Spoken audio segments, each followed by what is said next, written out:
Comment reconstruire cette animation dans Blender? C'est ce qu'on va voir dans cette vidéo. Reconstruire cette animation nécessite 3 étapes importantes. Construire la 3D, animer avec les Geometry Nodes et ensuite colorer dynamiquement le modèle. On ouvre Blender et on va commencer par créer le grid de cubes qu'on voit dans la vidéo.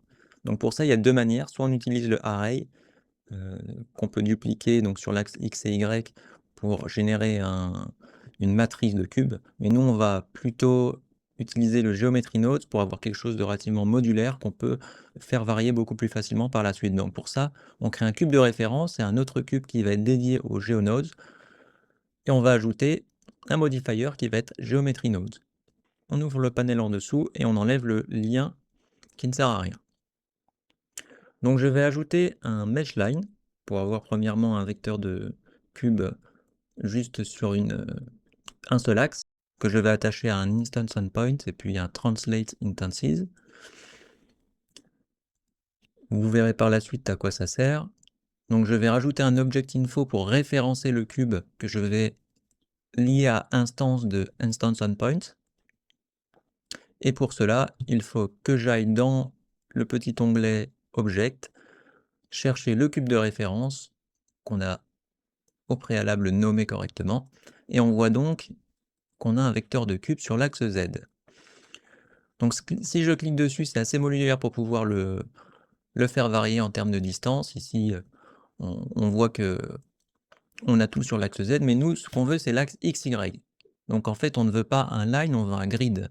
Donc on efface le mesh line et on le remplace par un grid que je lie aux points du instance endpoint.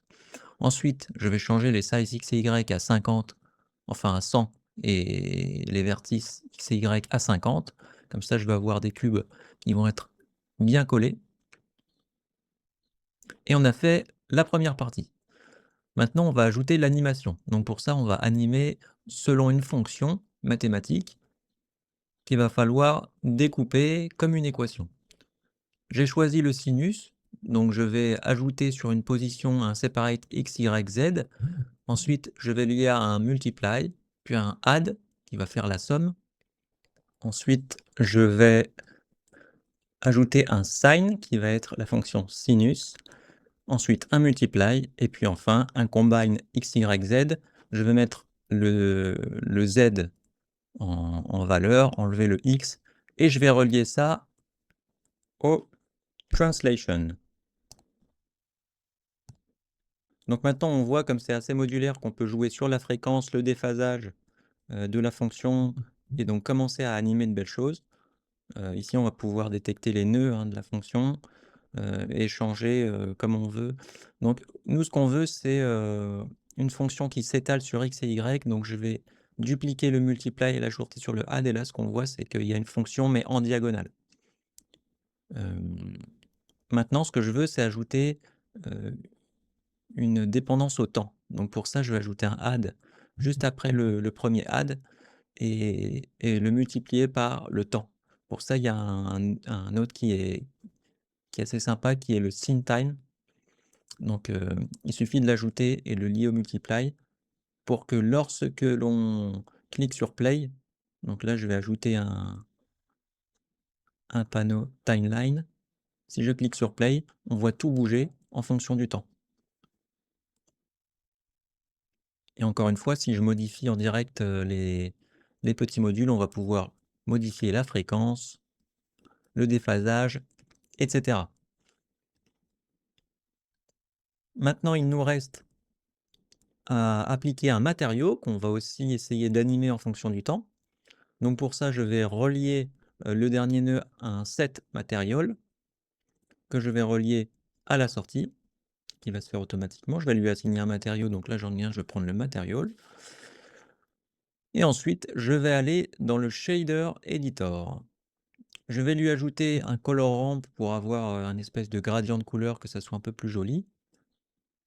Je vais changer le noir en quelque chose de très vert, très éclairé, et le blanc en un vert un tout petit peu plus sombre.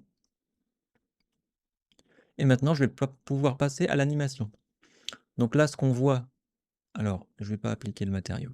il faut que je retourne dans le shader editor. Ce n'était pas le material, c'était un autre. Le 1, voilà. En allant dans l'onglet Material à droite, je vais pouvoir changer en fonction de la timeline les couleurs. Donc je me mets sur la frame 1, j'appuie sur Insert Keyframe qui permet d'ajuster les 2 couleurs à la frame 1 et ensuite je vais à la frame 180 et je vais mettre les 2 couleurs en bleu.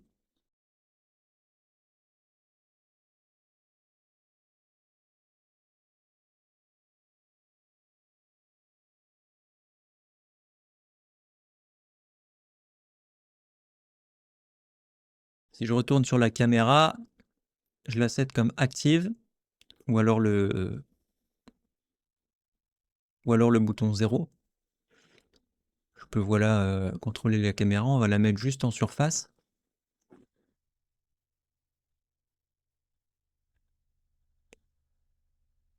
Ensuite, on va rajouter une lumière. On va enlever cette light là qui me dérange un petit peu.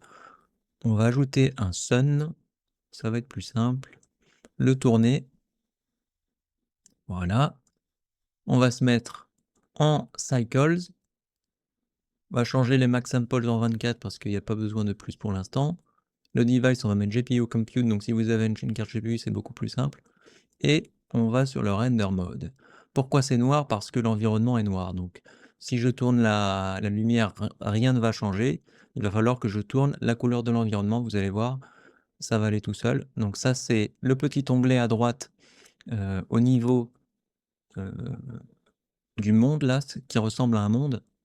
Non, juste là, on change en blanc, voilà. Et là, on a tout.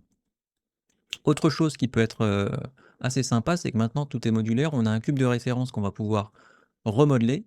Et par exemple, si je veux lui ajouter un bevel, je sélectionne les arêtes à CTRL B. Et là, avec la souris, je vais pouvoir ajuster la forme du cube. Ce qui fait que je peux avoir un total contrôle sur toutes les formes. Je peux avoir un petit diamant comme ça. Bon, nous, on va faire un chanfrein plutôt simple. On va le laisser comme un carré arrondi, augmenter le nombre de segments. Et voilà, on peut le recacher. Et maintenant, il n'y a plus qu'à lancer la simulation. Donc là, j'appuie sur espace et ça lance. Là, ça repart du début, on part du vert. On se dirige lentement vers le bleu à la frame 180. Et je peux même, si j'ai envie, aller dans le support display, le passe-partout à 1. Et on ne voit que ce qu'on a dans la vidéo d'animation. Si vous avez des questions, n'hésitez pas à les mettre en commentaire et abonnez-vous pour d'autres tutoriels Blender.